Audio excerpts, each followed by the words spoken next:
Muy bien. Damos gracias a Dios nuevamente, hermanos. Buenas tardes, oficialmente. Así que continuamos nuestros estudios bíblicos y estamos estudiando el libro de los Salmos. Tuvimos unos jueves que no estuvimos en los Salmos, pero regresamos al estudio de los Salmos. Y la última ocasión en la que estuvimos en el libro de los Salmos, estuvimos hasta el capítulo 75.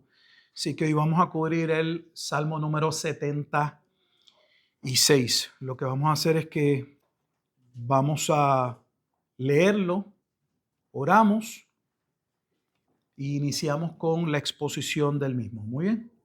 Vamos a tomarnos el tiempo de leerlo. Abrimos nuestras Biblias en el Salmo número 76. Son solo 12 versículos. Y dice de la manera siguiente: Dios es conocido en Judá, en Israel es grande su nombre. En Salem está su tabernáculo y su habitación en Sión. Allí quebró las saetas del arco, el escudo, la espada, las armas de guerra. Glorioso eres tú, poderoso más que los montes de Gaza. Los fuertes de corazón fueron despojados, durmieron su sueño. No hizo uso de sus manos ninguno de los varones fuertes. A tu reprensión, oh Dios de Jacob, el carro y el caballo fueron entorpecidos. Tú, temible eres tú. ¿Y quién podrá estar en pie delante de ti cuando se encienda tu ira? Desde los cielos hiciste oír juicio. La tierra tuvo temor y quedó suspensa. Cuando te levantaste, oh Dios, para juzgar, para salvar a todos los mansos de la tierra. Ciertamente la ira del hombre te alabará. Tú reprimirás el resto de las iras. Prometed y pagad a Dios y pagad a Jehová vuestro Dios. Todos los que están alrededor de él traigan ofrendas al temible. Cortará él el espíritu de los príncipes. Temible es a los reyes de la tierra. Vamos a orar. Amado Dios y Padre eterno, damos gracias una vez más en esta tarde por este tiempo, este lugar donde nos permites como congregación reunirnos para estudiar tu bendita palabra, tu eterno consejo, donde podemos hallar con claridad aquello que tu palabra muestra, designa que es tu voluntad, nuestro deber, nuestra encomienda, el obedecer tus preceptos, tus mandamientos. Ayúdanos, oh Dios, una vez más al estudiar tu bendita palabra, a tener ojos con los cuales podamos comprender, entender estas verdades, Padre Santo, este evangelio bendito que fue trazado en la eternidad y que inmediatamente desde la caída del hombre comenzó a ser revelado hasta mostrarse, Señor, su cumplimiento en la persona y en la obra gloriosa de Jesucristo. Danos oídos para estar atentos y no solo oír, sino la voluntad bien dispuesta a obedecer aquello que hemos escuchado y que somos llamados a obedecer. Somos débiles, Señor, y somos fáciles de cambiar a veces de pensamiento y distraernos en los afanes y en las distracciones de la vida. Y también, ¿por qué no decirlo?, en aquellas áreas donde todavía luchamos con el pecado. Permítenos, como dice la carta a los Hebreos, despojarnos de todo peso y del pecado que nos asedia y correr con paciencia la carrera que tenemos por delante. Edifica tu pueblo mientras a la vez oramos y creemos que mientras la bendita palabra continúe siendo predicada y enseñada, ella continuará siendo instrumental en la salvación de aquellos que conforme a tu plan eterno todavía han de proceder al arrepentimiento de sus pecados y a la fe en el único Dios y mediador entre Dios y los hombres, Jesucristo hombre. Que a Él sea entonces toda la gloria y toda la honra Pues es en Cristo Jesús en quien oramos y en quien damos gracias. Amén y amén. Si miran la perícopa, el encabezado, el título de este salmo, dice el Dios de la victoria y del juicio. Realmente es un salmo que se celebra la victoria de Dios sobre sus enemigos. A modo de poder entender este salmo con claridad, hay que verlo a la luz de los salmos que le preceden y específicamente los dos salmos anteriores, y me refiero al Salmo 74 y el 75, que ya vimos, y vamos a ver qué relación guardan esos salmos con el Salmo número 76, que el Salmo 76 sería como una conclusión del tema que inicia o la petición que se lleva a cabo de la intervención de Dios con relación a los enemigos en el Salmo número 74. Así que vaya conmigo al Salmo número 74 para colocarnos y que usted pueda ver con claridad por qué afirmamos o decimos lo que acabamos de establecer. Apelación a Dios en contra del enemigo. Salmo número 74. Este es el salmo que cuando dimos lectura hablaba de un momento histórico en el cual el pueblo estaba pasando por juicio, donde el templo, el santuario, había caído a manos de los enemigos. Vamos a leerlo para verlo, al menos los primeros versículos, hasta el versículo 8, y nos va a ayudar este contexto. Comienza con una pregunta el Salmo número 74. ¿Por qué, oh Dios, nos has desechado para siempre? ¿Por qué has encendido tu furor contra las ovejas de tu prado? Acuérdate de tu congregación a la que adquiriste desde los tiempos antiguos, la que redimiste para hacerla la tribu de tu herencia, este monte de Sión, donde has habitado. Así que lo primero que vemos que nosotros somos tu pueblo. Hay una declaración, tú has tenido gracia y favor.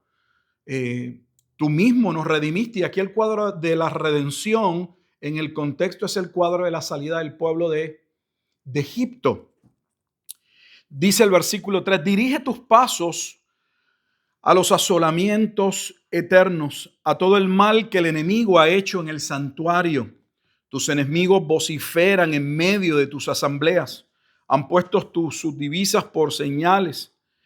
Se parecen a los que levantan el hacha en medio de tupido bosque, y ahora con hachas y martillos han quebrado todas sus entalladuras. Han puesto a fuego tu santuario, han profanado el tabernáculo de tu nombre, echándolo a tierra.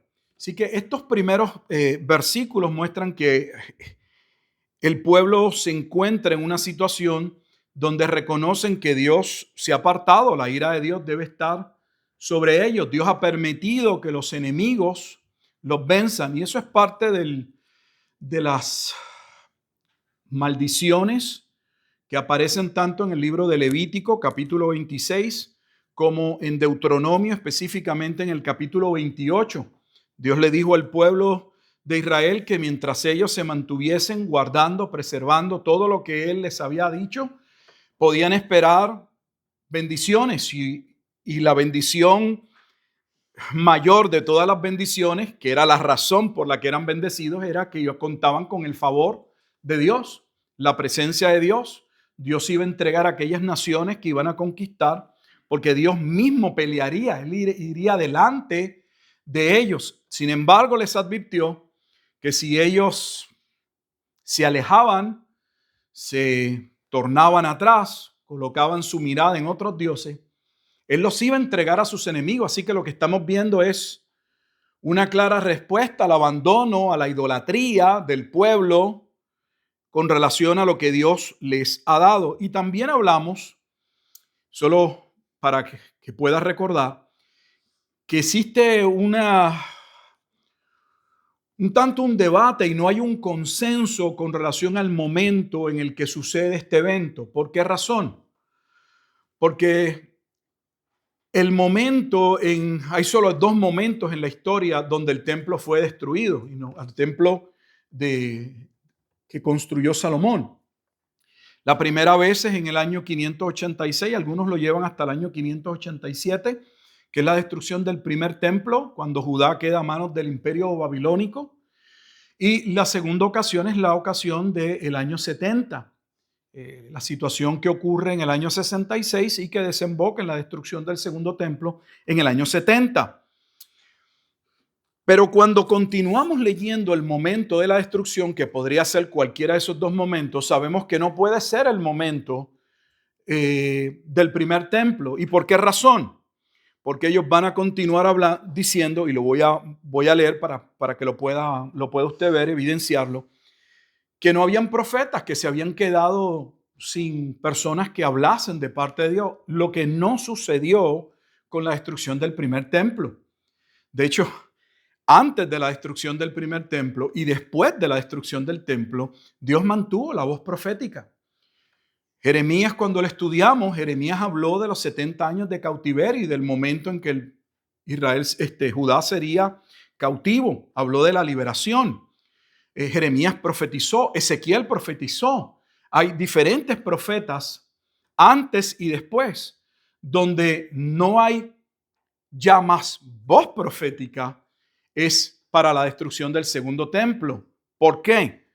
Porque el último profeta, en términos del último profeta que anunciaría, sé que puede sonar confuso, al último profeta que es Cristo, es el profeta Malaquías. O sea, Malaquías profetiza en el capítulo 4, que solo tiene Malaquías 4 capítulos, en el versículo 5, se profetiza la llegada de aquel que vendría en el tiempo donde se habla del día del furor, el día ardiente de Jehová, que no es otra cosa que Elías, que ya había sido profetizado siglos anteriormente por Isaías en el capítulo 40, en el versículo 3. Y hemos visto que Jesús mismo identificó a Juan el Bautista con Elías. ¿Dónde? En Mateo capítulo 11 y Mateo capítulo 17. De hecho, el capítulo 17 afirma con claridad que los judíos sabían, sus propios discípulos, que el Hijo del Hombre no podía aparecer sin que apareciese primero Elías. Y ellos mismos le van a preguntar. Dicen los escribas que Elías debe venir antes que el Hijo del Hombre.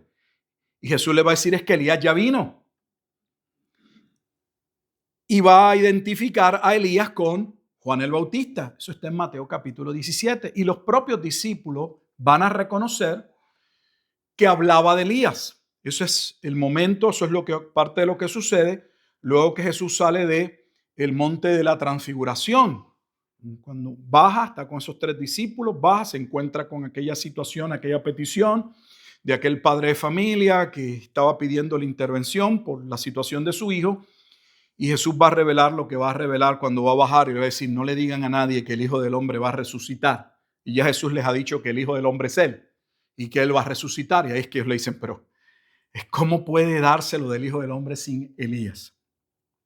Así que Elías muere, que Juan el Bautista, y el último es, según la parábola de los labradores malvados, es el Hijo. Dice que finalmente el dueño de la viña les envía a su hijo, pensando que a su hijo lo respetarían, y ya sabemos lo que hicieron. Le dieron muerte. Y en esa misma parábola que se encuentra en el capítulo 21, es la parábola con la que cierra el capítulo 21 de Mateo, allí se habla del juicio y cómo el juicio vendría porque para un sector del pueblo de Israel Jesucristo se convertiría en piedra de tropiezo.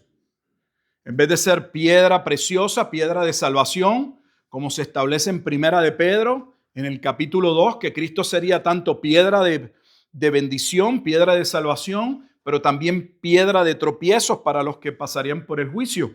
Y ellos pasarían por el juicio de Dios. Así que al matar a Cristo, en el año 30 aproximadamente, ya no hay más voz profética. Esa es la razón por la cual cuando estamos en la carta a los Hebreos, el autor de los Hebreos nos dice, ya Dios ha hablado muchas veces, de muchas maneras, y por último nos habló por su Hijo. No hay otra voz profética. Esa es la razón también, estoy dándole alguna evidencia bíblica porque es lo importante, afirmar las cosas con la Biblia. Esa es la razón por la cual el medio hermano de Jesús, Judas, que precede el libro de Apocalipsis, en el versículo 3 va a llamar a la iglesia, va a llamar a sus hermanos a contender ardientemente por la fe. La fe que una vez nos fue dada a los santos. O sea, no hay otro mensaje. Esa es la misma razón por la cual, cambio de carta a Gálatas, Pablo dice, ya tenemos el mensaje. Y si yo o a un ángel del cielo apareciese para cambiar lo que ya hemos recibido, sea anatema. Así que ya no habría más voz profética.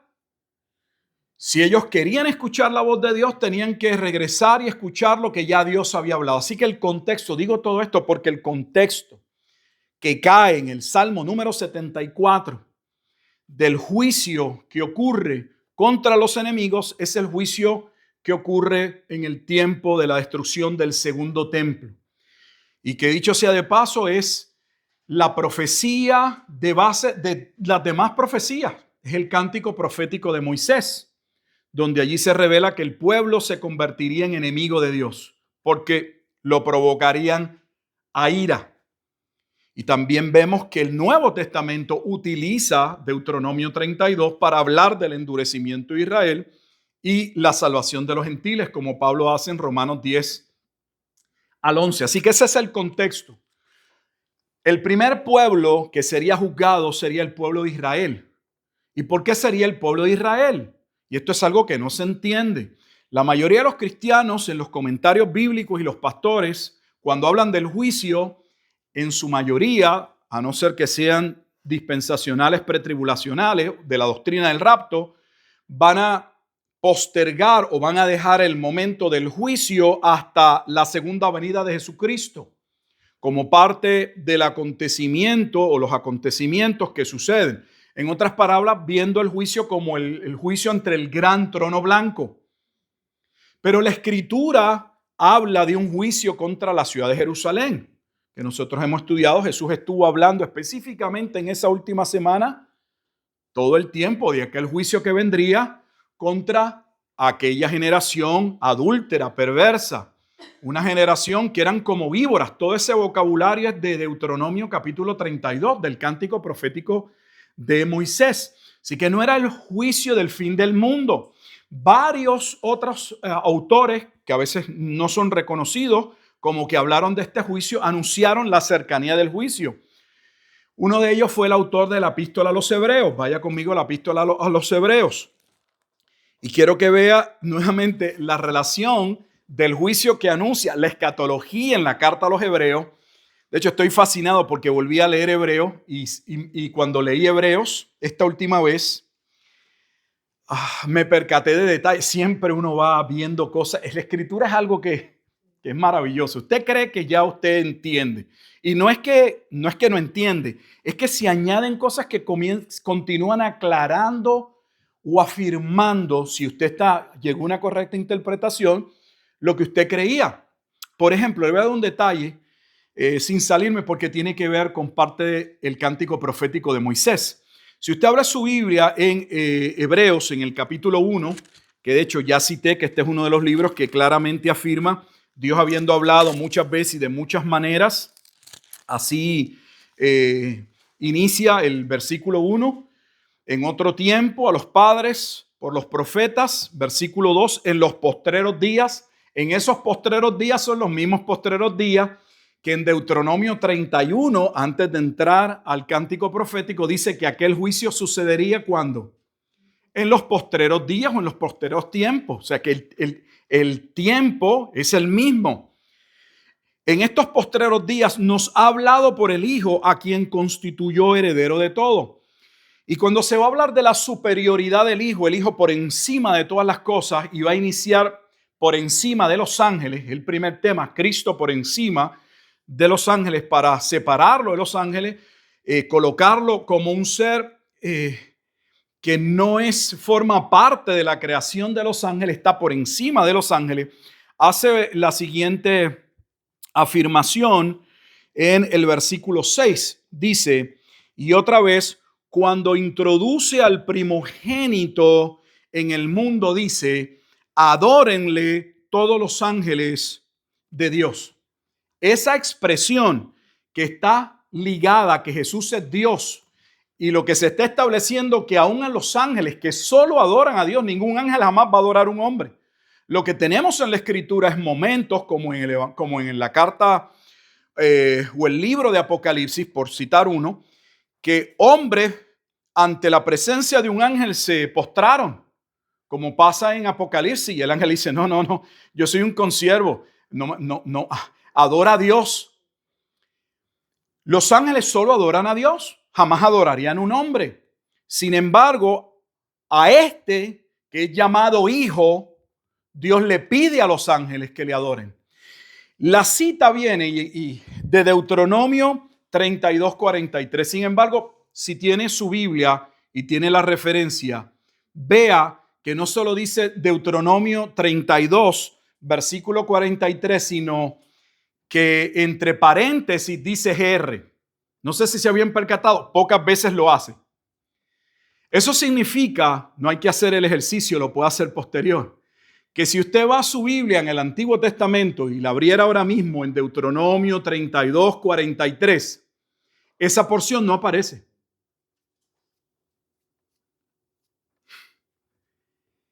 No porque el autor de Hebreos se equivocó al citar el cántico profético, sino porque la cita proviene de la Septuaginta.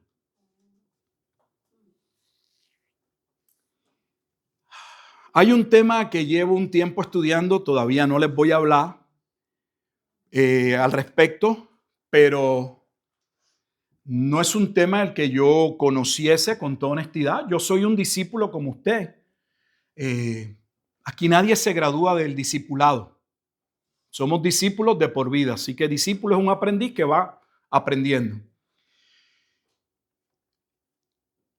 Casi siempre en los comentarios o en las predicaciones o en el seminario se tiende a hablar de la Septuaginta como de algo que no es preciso. Que si vamos a ir al Antiguo Testamento hay que verlo específicamente en el hebreo. Que hay que hablar de los textos masoréticos, porque ahí es que está en el hebreo. ¿Qué si le digo y me adelanto un poco y no me quiero desviar y ahora regreso? Que el Nuevo Testamento casi nunca usa el hebreo. Las citas vienen del griego, de la traducción del hebreo al griego. Lo que crea ya la duda de si los manuscritos hebreos o masoréticos que tanto se afirman y que se utilizan para traducir las escrituras son realmente más viejos o sufrieron algunos cambios, porque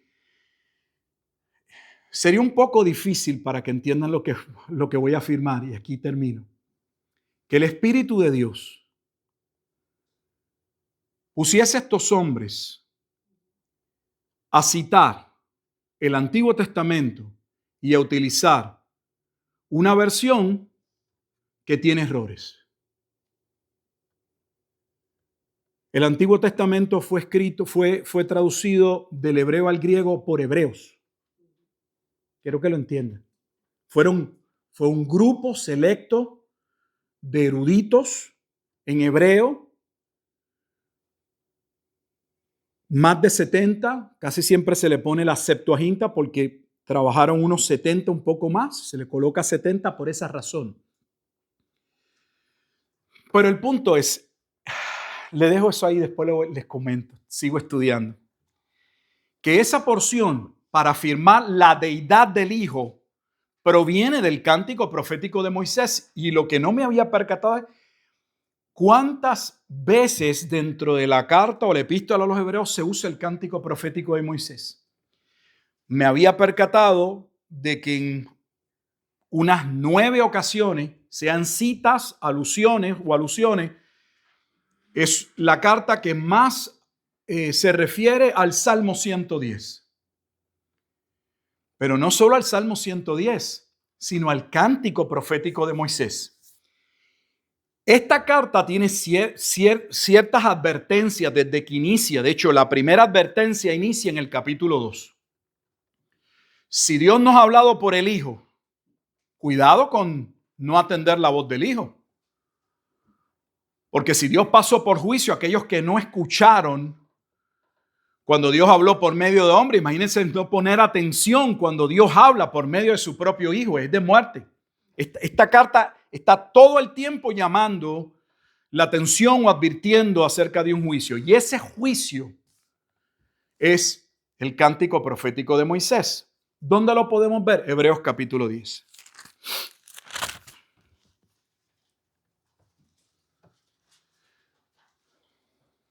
Hebreos, carta a los Hebreos, capítulo 10. Hebreos capítulo 8 y Hebreos capítulo 10 son los dos capítulos principales donde se establece el cumplimiento de lo que Jesús dijo en la Santa Cena. Yo soy el cumplimiento de Jeremías 31, 31 al 34. O sea, cuando Jesús dijo, esta es la copa del nuevo pacto en mi sangre, Jesús estaba citando a Jeremías. Esa es la porción cuando estamos en la institución de la Cena del Señor, la Eucaristía. Y aunque el tema del nuevo pacto inicia en el capítulo 7, Jesús es fiador del nuevo pacto y continúa a través del capítulo 8, 9, 10 y así sucesivamente. Este es uno de los capítulos importantes donde se establece en Hebreos 10 que en los postreros días se cumpliría el nuevo pacto, y el nuevo pacto estaba ligado a la llegada de el Mesías, quien traería salvación y juicio. Y es en este capítulo donde vuelve a haber otra advertencia. Vea la advertencia en el versículo 26. Usted debe tener un título, un encabezado, la famosa perícopa. Mi Biblia tiene un título que dice advertencia al que peca deliberadamente.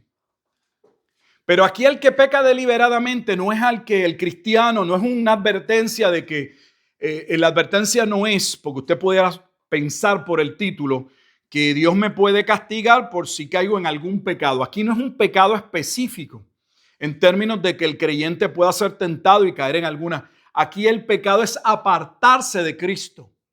Es la apostasía. Es el renunciar a aquello que aparentemente habían creído, que es lo que Pablo le dice a los Gálatas: tan necios sois, habiendo comenzado por el Espíritu, van a volver a la carne. O sea, Pablo les va a decir, oye, en términos de la carne, de su esfuerzo, ¿qué ustedes pudieron hacer? Nada, estaban condenados por la ley. Han abrazado la salvación o la justicia de Dios por medio de la fe en Cristo, y ahora se van a tornar nuevamente al sistema de cultos y ordenanza del templo. Es lo mismo en la carta a los Hebreos. Porque si pecáramos voluntariamente, versículo 26, después de haber recibido el conocimiento de la verdad, y ese conocimiento de la verdad es que todo lo que era tipo y sombra se ha cumplido en Cristo. Eso es lo que viene hablando el autor de Hebreos. Todo lo que el Antiguo Testamento aseveraba, establecía, era bueno y era necesario, pero tendría un fin. Pero el pueblo de Israel no quería ver un fin, porque ellos estaban amarrados al Antiguo Testamento y entendían que por medio del Antiguo Testamento es que ellos podían ser justificados. Eso es lo que Pablo declara en Romanos capítulo 10, cuando inicia. Le dice, yo les puedo dar testimonio de que tienen celo, pero no un celo conforme a ciencia, porque procurando ser justificados por la ley han rechazado la justicia que Dios ofrece, y la justicia es Cristo. O como dice el autor de la carta a los Corintios, en 2 de Corintios capítulo 3, les dice que Moisés mismo se puso un velo frente al pueblo, porque sabía que todo aquello tendría un un fin. Y el pueblo se quedó arraigado a la ley. Todavía sigue hoy. Que el pueblo de Israel siga arraigado a su ley y crea que por medio de lo que ellos creen van a ser salvos en el Antiguo Testamento, pues nada, es parte de su locura y perdición de siglos. Pero que la iglesia cristiana crea lo mismo, que usted tiene pastores aquí en Texas que entienden que no hay que predicarle a los judíos porque ya ellos son salvos por el pacto abrahámico y que ese pacto Dios nunca supuestamente según como ellos lo interpretan, lo abrogó. Hermano, una cosa sí sabemos y no debemos tener duda.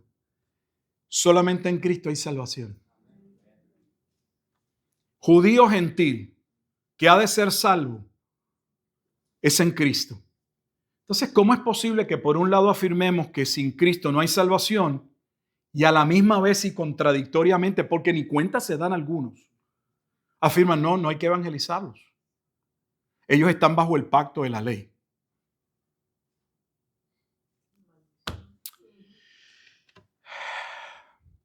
¿Qué pasa cuando una vez hemos conocido la verdad, ya no queda más sacrificios por los pecados? ¿Por qué? Porque lo que está diciendo es el sistema antiguo testamentario era un sistema de sacrificios temporero. Ya lo ha dicho en la carta, no puede quitar el pecado, lo cubría y tampoco puede cambiar al pecador porque solo Cristo puede cambiar el corazón. Pero eso es exactamente lo que iba a cambiar el nuevo pacto. No iba a cubrir el pecado, iba a quitar el pecado. Y no iba a socorrer en misericordia al pecador, lo iba a cambiar, lo iba a salvar. Entonces le dice, ¿cómo es posible que estando ya presente el cumplimiento de aquello que fue profetizado, ustedes se tornen atrás? O sea, ¿no entendieron? ¿Qué sucede? Versículo 27.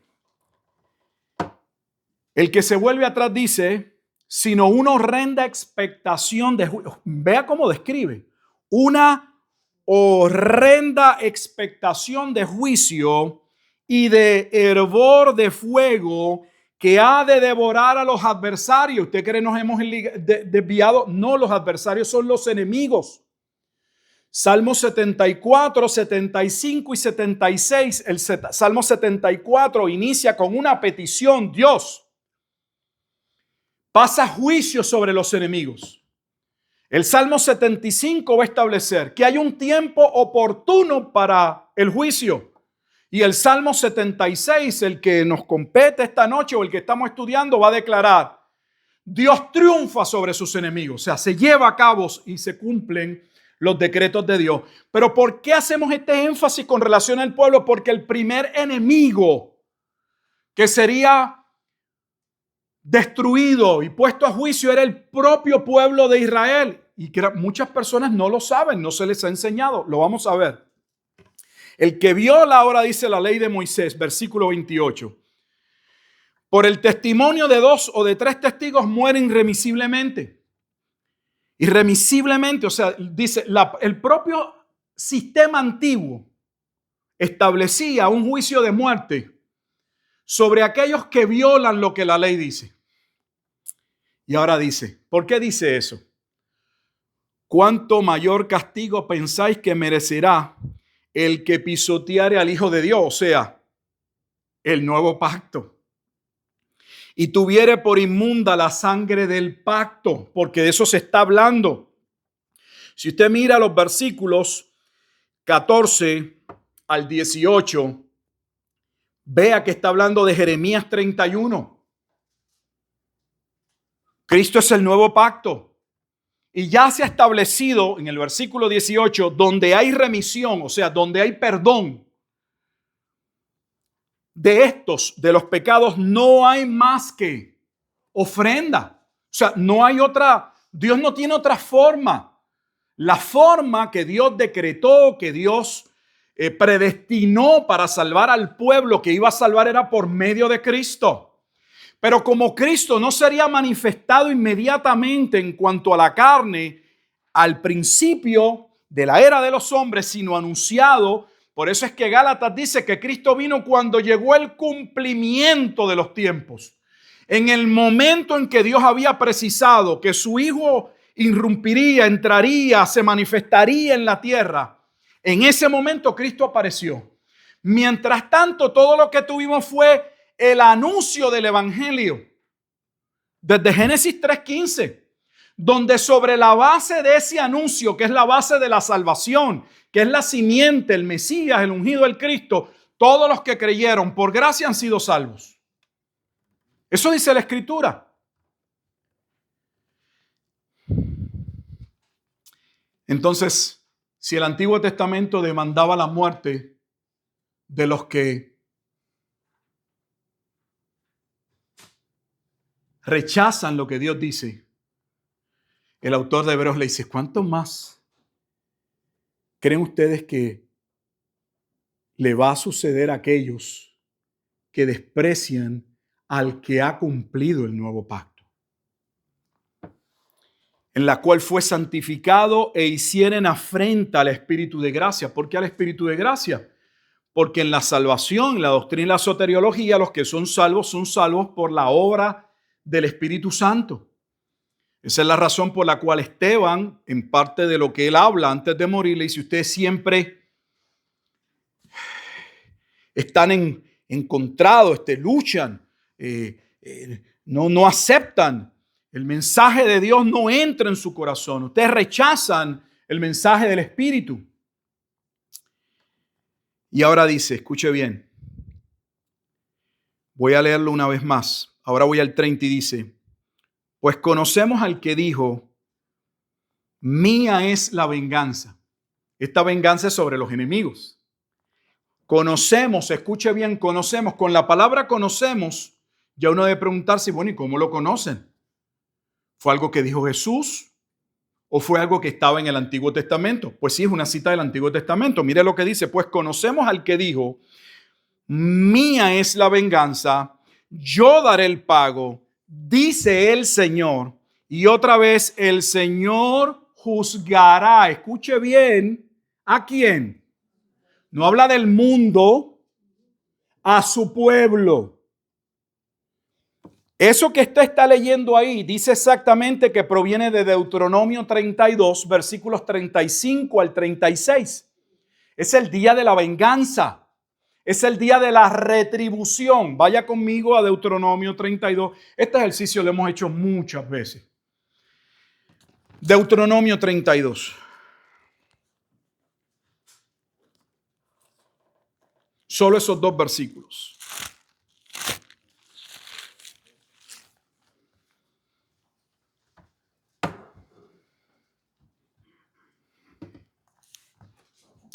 Mire cómo inicia la lectura en el versículo 35. Mía es la venganza. De hecho, mi Biblia tiene una nota inmediatamente y me dice que que ese pasaje se encuentra en Hebreos. No es que proviene de Hebreo, sino que esta cita se usa en el Nuevo Testamento y está citado en la carta a los Hebreos. Mía es la venganza y la retribución. A su tiempo, su pie resbalará. Lo que está diciendo ellos creen que no. Es como cuando usted le habla al pecador y dice, el juicio va a venir. Pero él se cree que no va a suceder, que uno está exagerando, debe ser, no sé. En su orgullo ellos piensan que están bien. Dios dice, no, en ese orgullo van a caer. La Biblia dice que antes de la caída es la altivez de espíritu, su arrogancia. Porque el día de su aflicción está cercano. ¿El día de la aflicción de quién? Y lo que les está preparado se apresura. ¿Qué es lo que en la carta, con el libro de Deuteronomio ya se ha dicho que va a suceder sobre el pueblo? Porque si uno está haciendo un ejercicio hermenéutico y uno está ubicado en un libro y ese libro habla de un juicio, uno debe preguntarse, en este libro, ¿dónde se habla de un juicio en contra del pueblo de Israel? En el cántico profético de Moisés, que inicia ese juicio desde el capítulo 27. Hicimos ese recorrido anteriormente. Ese es el momento en el que el pueblo, las tribus son divididas y son colocadas 6 de las tribus en un monte y las otras 6 tribus en el otro monte. Y un monte representa la bendición o la salvación y el otro monte representa la ira de Dios. Pero específicamente en el capítulo 31 se habla de ese día del furor de Dios. Y se encenderá mi furor contra él en aquel día, 31:17. Y los abandonaré y esconderé de ellos mi rostro y serán consumidos y vendrán sobre ellos muchos males y angustias y dirán en aquel día, no me han venido estos males porque no está mi Dios en medio de mí. O sea, porque Dios nos ¿qué? Nos abandonó. Si usted lee el Salmo número 74, pues hay una petición, pero a la vez hay un clamor donde el que escribe dice, Señor, ¿nos has abandonado? Todo esto había sido profetizado. Versículo 36, Deuteronomio 32:36. Porque Jehová, véalo ahí que es la cita, porque Jehová juzgará a su pueblo. No está hablando del mundo. ¿Cuándo iba a ocurrir este juicio? Si usted mira Deuteronomio 31, versículo 29, el capítulo antes, Deuteronomio 31, 29, escuche nuevamente, porque yo sé que después de mi muerte, este es Moisés ya despidiéndose del pueblo. Ciertamente, no le dice esto no es que no es que yo creo, esto es que podría suceder, no, esto es lo que va a suceder. Moisés le va a decir al pueblo, ya Dios me anunció el fin de ustedes. ¿Cuál es el fin? Ciertamente os corromperéis y os apartaréis del camino que os he mandado.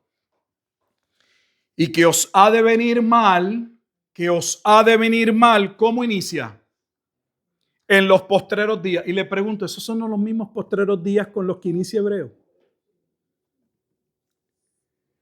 Entonces Hebreos está hablando del cumplimiento de los postreros días y a la vez está anunciando Deuteronomio 32. ¿Casualidad? No. Había llegado el tiempo del juicio. ¿Dónde dice que el juicio estaba pronto a suceder? Regrese conmigo a Hebreos capítulo 10.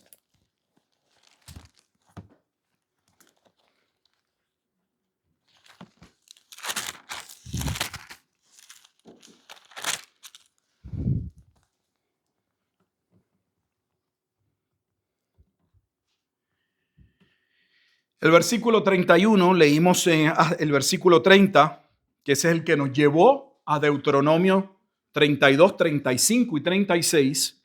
El versículo 31 del capítulo 10 dice, horrenda cosa es caer en manos del Dios vivo. Adelanto la lectura y dice el versículo 37 y escuche, porque aún un poquito y el que ha de venir vendrá y no tardará. Oiga, eso es una declaración en el siglo I, donde se está anunciando que el día de venganza, que el día de retribución estaba pronto a suceder y que faltaba muy poco tiempo. Y sí, falta muy poco tiempo porque Hebreos se escribe en los años 60. Y la segunda guerra judío-romana, que va a llevar a la destrucción de Jerusalén, inicia en el año 66. Estaban a años de que el evento sucediera. Y todavía hay una parte de la iglesia que cree que esto es profético en un futuro. ¿Cómo sabemos que este juicio estaba pronto a suceder y que este juicio era sobre Israel? Para regresar a Salmos. Pienso que el otro versículo que nos ayuda claramente a identificar que juicio es contra la ciudad de Jerusalén es Lucas 21. Vaya conmigo al Evangelio de Lucas.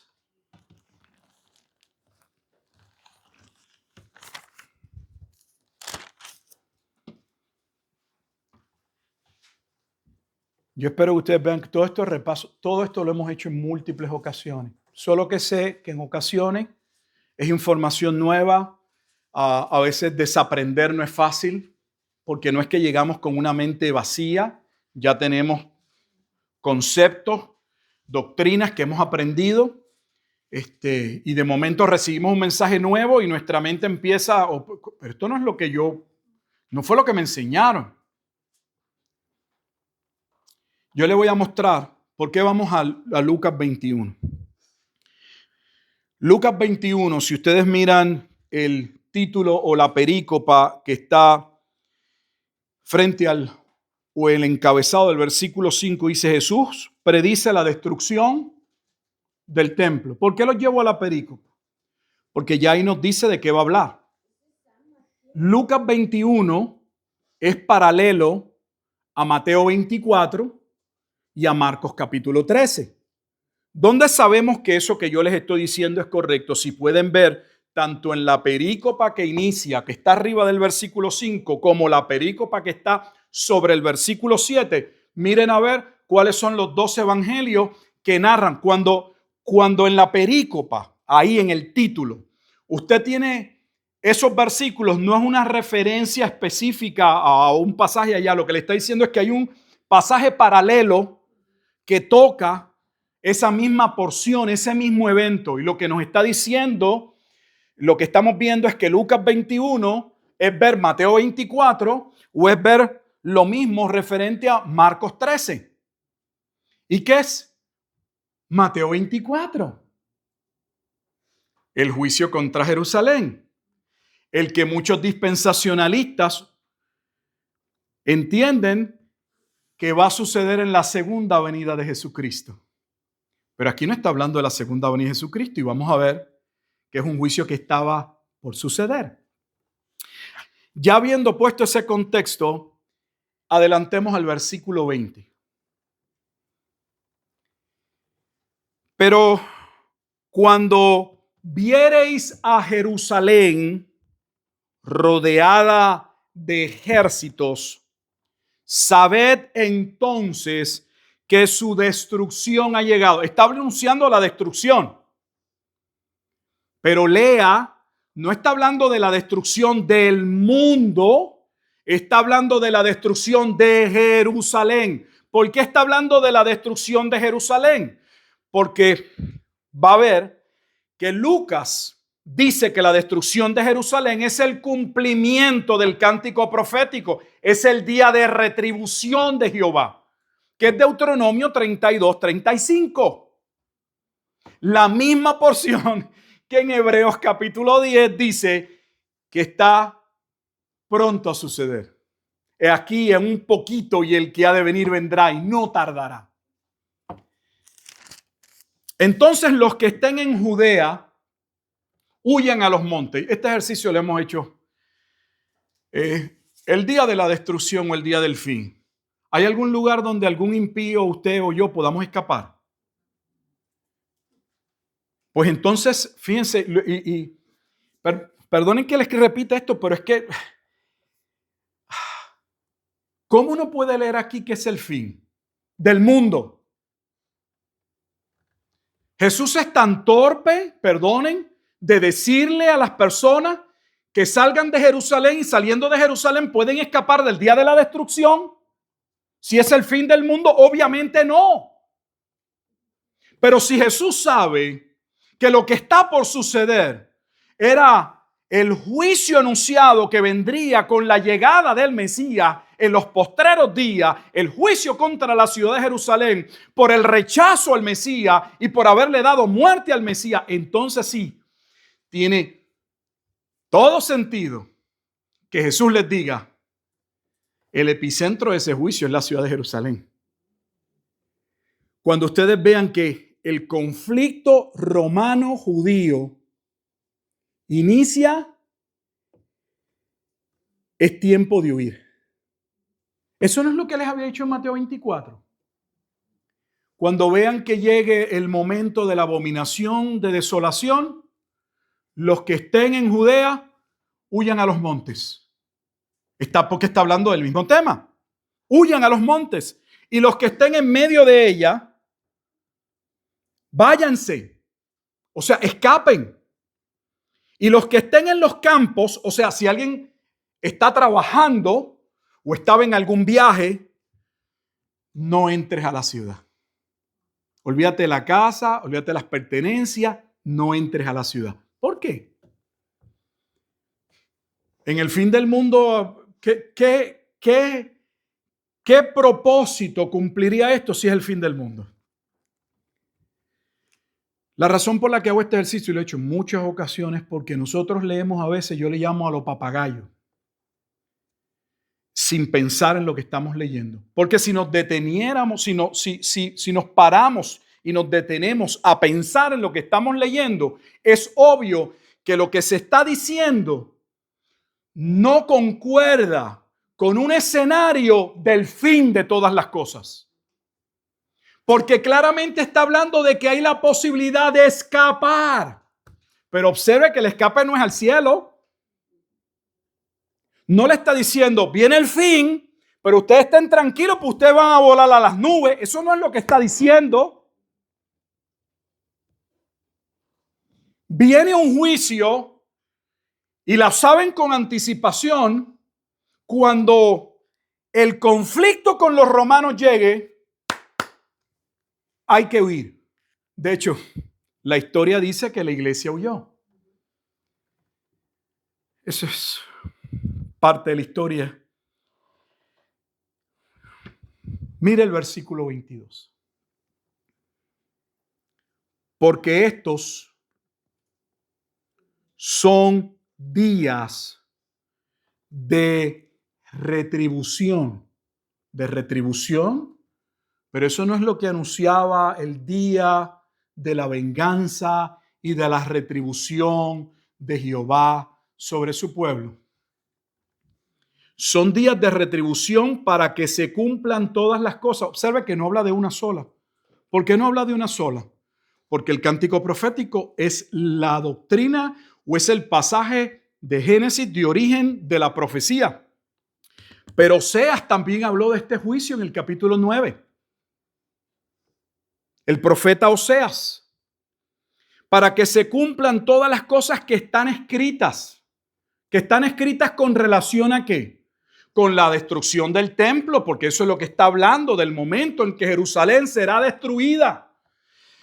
Esa no es la profecía de Daniel 9, 24 al 27. No termina Daniel, la profecía de las 70 semanas, en los versículos 26 al 27, anunciando la destrucción de Jerusalén.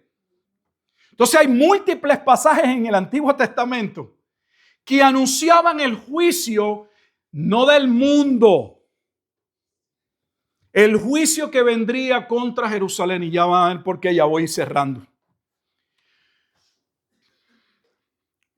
Nosotros señalamos y hablamos en términos generales la iglesia que el evangelio fue predicado o debía ser predicado primero ¿a quién? A los judíos. Así está en la escritura. ¿Por qué? Porque ellos fueron el recipiente de ese mensaje que fue entregado, que debía ser proclamado y compartido y no sucedió. Pero a ellos, que fueron los que escucharon, que tenían estas enseñanzas, estas profecías, a ellos se le debía anunciar primeramente que el cumplimiento. No se limitaría a ellos, porque el Antiguo Testamento profetizaba que con el anuncio del Evangelio también estaría el endurecimiento de Israel. Pero el endurecimiento de Israel en el mismo cántico profético traería la salvación ¿de quién? De naciones que vendrían a Cristo en los postreros días. Eso usted lo puede ver también en Isaías 2, 1 al 3. No vamos ahí, que puedo citar la escritura por todos lados, que no leemos la Biblia.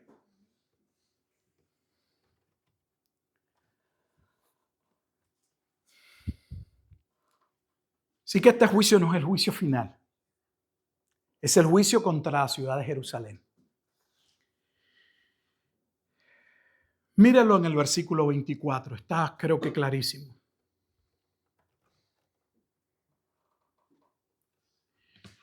Y caerán a filo de espada y serán llevados cautivos a todas las naciones, y Jerusalén será pisoteada, hollada por los gentiles.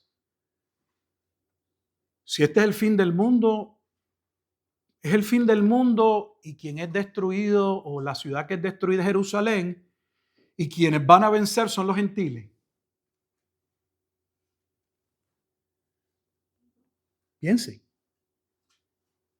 Si esta porción es el fin del mundo, aquí no está anunciando el fin del mundo, está anunciando una guerra, la devastación de una ciudad. Y todavía lo que es increíble es que ni tan siquiera es que el juicio o la destrucción es la destrucción de los gentiles a manos del pueblo judío. Lo que anuncia es lo contrario. La nación de Israel o la ciudad de Jerusalén siendo destruida por los gentiles. El escenario es totalmente completo. No cuadra con lo que se ha predicado. De hecho, dice hasta que los tiempos de los gentiles se cumplan. O sea que los gentiles todavía continúan. Hay un tiempo los gentiles, pero si es el fin del mundo, ¿cómo los gentiles continúan? ¿Y a dónde los van a llevar cautivos? Porque si murieron y es la destrucción, pero se los van a llevar a otra nación, pero esa nación no fue destruida porque era el fin del mundo. Hermanos, necesitamos leer la Escritura pensando en lo que estamos leyendo. No solo la Escritura, todo. Cuando usted le den un documento, si es importante, saca el tiempo y léalo. Hemos llegado hasta aquí porque el Salmo 74, 75 y 76 van de la mano. El Salmo 74 principalmente hay una petición para que Dios juzgue a los enemigos. Y hay una profecía en el Salmo 74 de algo que ni tan siquiera había ocurrido porque la destrucción del primer templo ni tan siquiera había sucedido en el contexto. David está en el año 1000 antes de Cristo. Y la destrucción del primer templo es en el año 586. Y la destrucción del segundo templo se da ya en el tiempo de Cristo, por eso hablamos antes de Cristo y después de Cristo. O sea que de David a Cristo hay 1000 años. Y la destrucción del templo anunciado en el Salmo 74 es la destrucción del segundo templo que ocurre dentro de lo que nosotros llamamos DC, después de Cristo en el 70.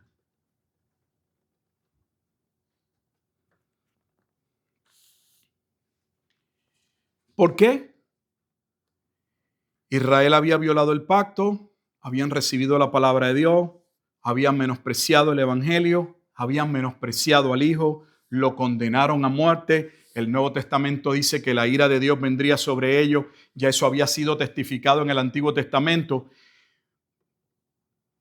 Pero a la vez que el mensaje iría a ellos primero, también el primer juicio, o uno de los primeros juicios que haría el Hijo del Hombre al sentarse, al cumplir el Salmo 110, que es lo que anuncia Pedro en el día de Pentecostés, sería el juicio sobre Israel. ¿Dónde está eso? Primera de Pedro, capítulo 4.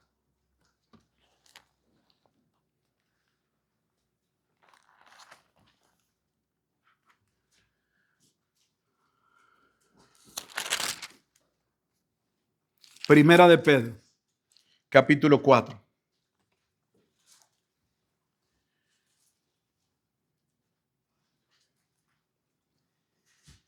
Ya vamos a terminar, pero preste atención porque esta parte es súper importante.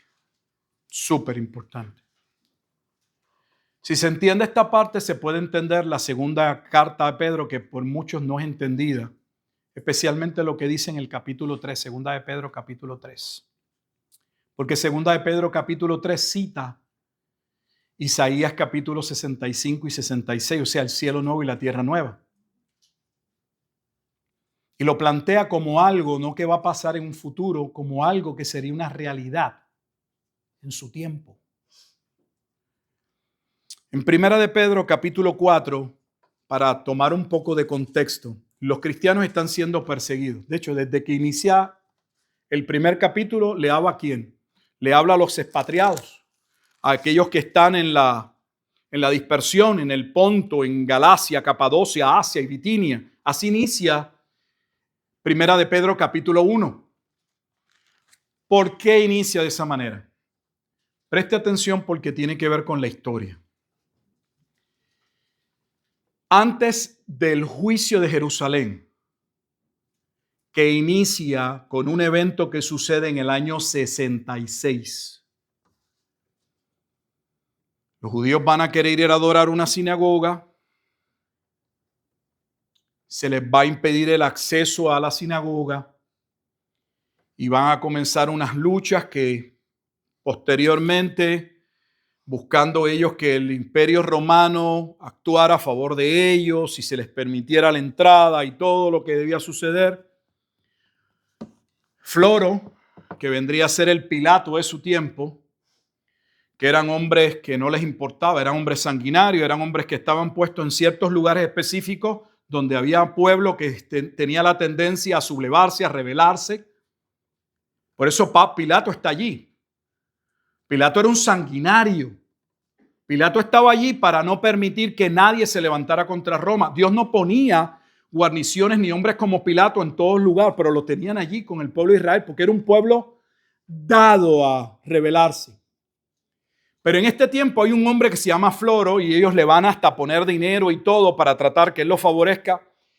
Y eso va a desencadenar una situación que va a ir escalando hasta la guerra judío-romana. Pero eso es en el 66. Pero en el año 64, 2 años antes, ¿qué sucede? Que el emperador Nerón, que muere en el año 68, quiere hacer Nerópolis. Nerópolis la polis es la ciudad, o sea, la ciudad de Nerón. Quiere hacer una obra de reconstrucción, no en todo Roma, pero en unos sectores de Roma él sabe que va a morir, pero la forma de trascender o de ser recordado es por las obras que dejaban. Así que él quiere dejar monumentos que hablen de la obra de Nerón. Y hay historiadores que entienden que Nerón mandó a quemar, inició el gran incendio de Roma que ocurre en el año 64. ¿Qué tiene que ver este incendio de Roma? Roma estuvo incendiada por casi 7 días. La devastación fue las pérdidas, el daño. Nerón se vio en la presión de buscar un chivo expiatorio. ¿A quién echarle la culpa? ¿Y a quiénes usted cree que le echaron la culpa? A los cristianos. Por eso es que los cristianos, en el año 40 y tanto, tuvieron que salir de Roma. No fueron perseguidos, pero fueron expulsados de Roma. Esa es la razón, si no lo sabe, por la cual Pablo va a conocer a Priscila y Aquila. Cuando usted está leyendo el libro de los Hechos, dice que Pablo viene a conocer a Priscila y Aquila que vienen de Roma. Porque quien va a ser el padrastro de Nerón, Claudio, el emperador Claudio, se enoja con los judíos porque ya habían iniciado los conflictos de los judíos con los cristianos. Luego de la muerte de Cristo, seguía la persecución del pueblo de Israel o de los judíos contra los cristianos. Y llegó a escalar tanto el conflicto como Claudio no entendía esta cuestión de las sectas o judías, de quién era quién, entendía que los judíos lo que estaban creando era problemas en Roma y le dijo, aquí se largan, se van. Así llega Priscila y Aquila a conocer a Pablo. Pero cuando Nerón declara que habían sido los judíos, los cristianos, debo decir, los causantes del incendio, ¿qué usted cree que sucedió? Lamentablemente, que gran parte del pueblo romano se va en contra, y así es que inicia la llamada persecución de los cristianos, que hemos dicho en múltiples ocasiones que no fue una persecución realmente religiosa. Se usaron a los cristianos por cosas que ya se decían de ellos.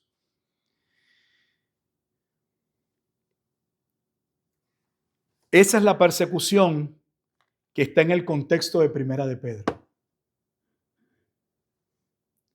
Pero ahora Pedro va a anunciar, para terminar,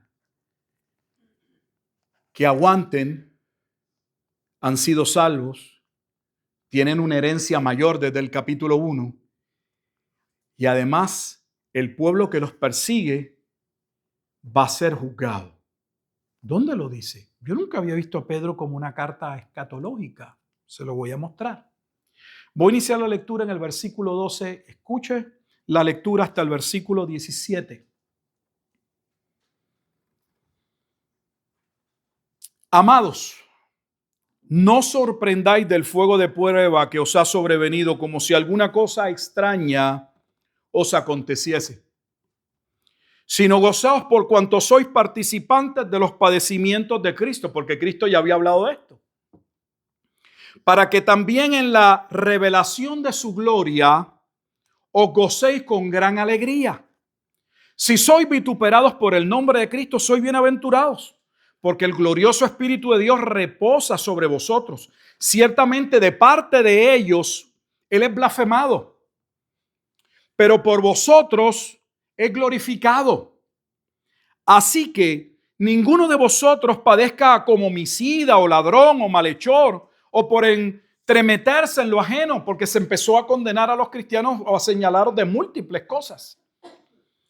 Pero si alguno padece como cristiano, no se avergüence, sino glorifique a Dios por ello. Y aquí viene, escuche bien. Porque es tiempo que el juicio comience. No es el juicio del fin, pero el Hijo del Hombre se sentaría a la derecha del Padre, es el Salmo 110, para poner, dice, a todos los enemigos, los pone en plural, por estrado de sus pies. Pero el primer enemigo que sería juzgado, profetizado en el Antiguo Testamento, sería el propio pueblo. ¿Cómo sabemos que es el pueblo de Israel? Mire la afirmación que va a hacer. Porque es tiempo que el juicio comience por la casa de Dios. Él no está hablando de la iglesia. La casa de Dios que se refiere ahí es la misma casa de Dios de Mateo 23. Vuestra casa os es dejada desierta.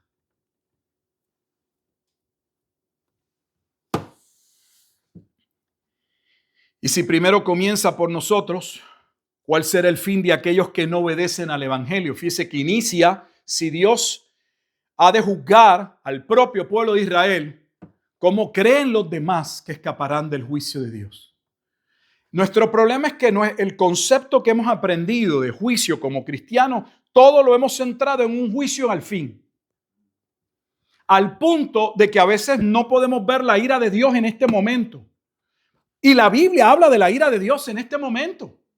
Habla de la ira de Dios sobre el impío, sobre aquellos que se entregan a sus pasiones. De hecho, dice que su propia ceguera, su locura es parte del juicio de Dios.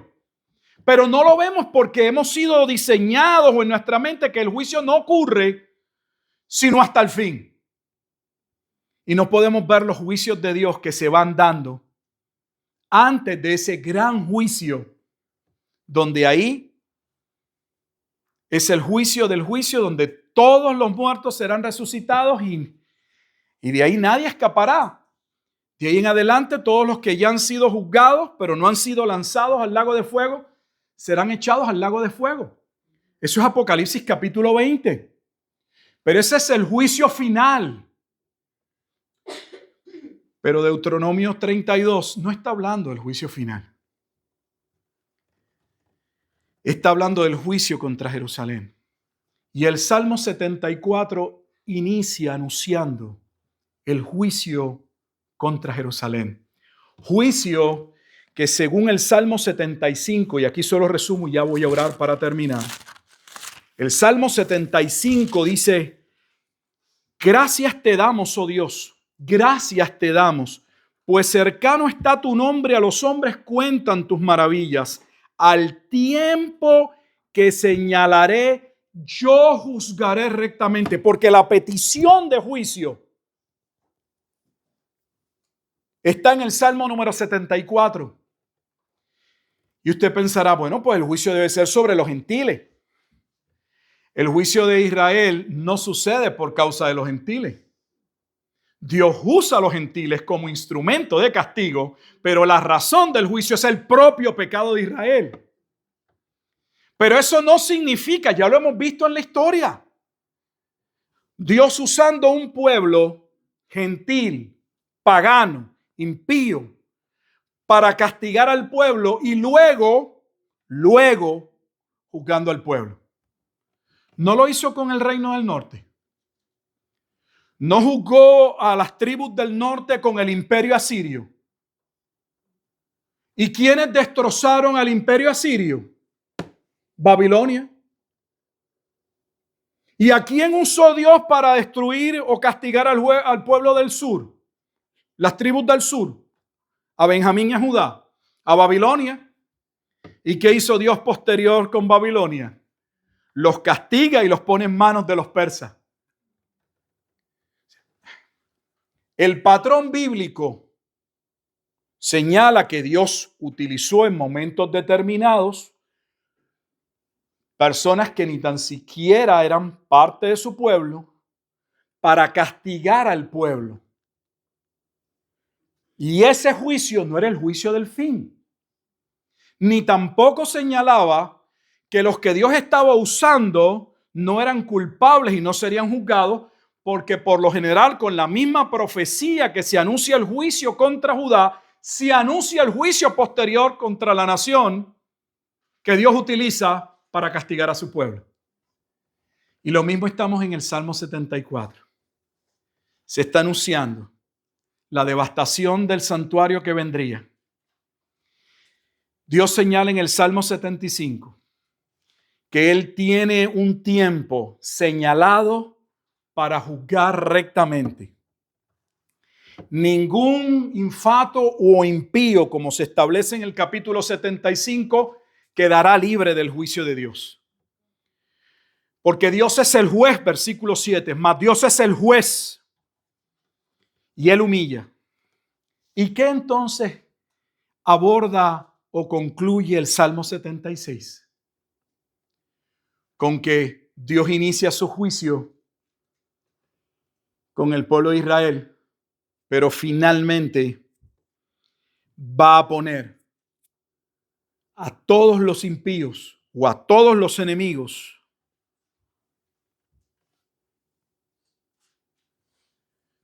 todo el mundo será finalmente juzgado. Por eso anuncia el Salmo 76 la celebración de la victoria. Tú temible eres, versículo 7. Tú, temible eres tú. ¿Y quién podrá estar en pie delante de ti cuando se encienda tu ira? Desde los cielos hiciste oír juicio, la tierra tuvo temor y quedó suspensa. Cuando te levantaste, oh Dios, para juzgar, no, ahora dice para salvar a todos los mansos de la tierra. Ese en los mansos de la tierra no es parte de Mateo 5 al 7. No es una de las bienaventuranzas. Bienaventurados los mansos porque ellos van a poseer ¿qué? Porque Dios iba a juzgar a los enemigos, pero no era la destrucción de la tierra. Por un lado había juicio y por el otro habría salvación. Y este Salmo número 76 termina hablando de que Dios finalmente se establece por encima de todos los hombres. Ciertamente la ira del hombre te alabará, tú reprimirás el resto de las iras. Prometed y pagad a Dios, pagad a Jehová vuestro Dios. Todos los que están alrededor de él traigan ofrendas al temible. Dios llama al pueblo, a los que creen en él verdaderamente. Dice Dios es un juez justo. Al final Dios va a juzgar todas las cosas. Su enfoque no debe ser el querer adelantar los juicios o los propósitos de Dios. Concéntrense o pongan su mente en quién, en agradar, en obedecer, en alabar a Dios. Porque lo que se establece en el Salmo 76 es: Dios ha triunfado sobre todos sus enemigos. El Salmo 76 proclama la victoria de Dios sobre todos los enemigos. Pero el primer enemigo, que usted casi nunca verá que se menciona, que debía ser juzgado, era el propio pueblo de Israel. Así había sido señalado en el Antiguo Testamento. Vendría un día de venganza y un día de retribución, y ese día de venganza, haga el ejercicio usted. Busque algún comentario, alguna Biblia, y usted va a ver que la mayoría de los comentaristas le van a decir que ese día de venganza es el día en el que Dios va a destruir las naciones. Pero ese no es el contexto del día de venganza. Es el día en que se cumple el cántico profético de Moisés y es el juicio contra la ciudad de Jerusalén, que anuncia no solo el cumplimiento de aquella profecía que anunciaba juicio y salvación en Cristo, sino que Pedro dice que si Dios juzgó a su propia casa, ¿cómo creen aquellos que rechazan a Dios que escaparán de su juicio? Eso es lo que está diciendo. Si lo quiere ver todavía más fuerte, si Dios es el juez justo y a modo de salvarnos, juzgó, permitió la muerte de su propio Hijo, ¿cree usted y yo que escaparemos del juicio de Dios si no hemos sido perdonados y salvos en Cristo? No hay salvación fuera de Cristo. Por eso el autor de la carta a los Hebreos le dice, no les está hablando de un pecado específico.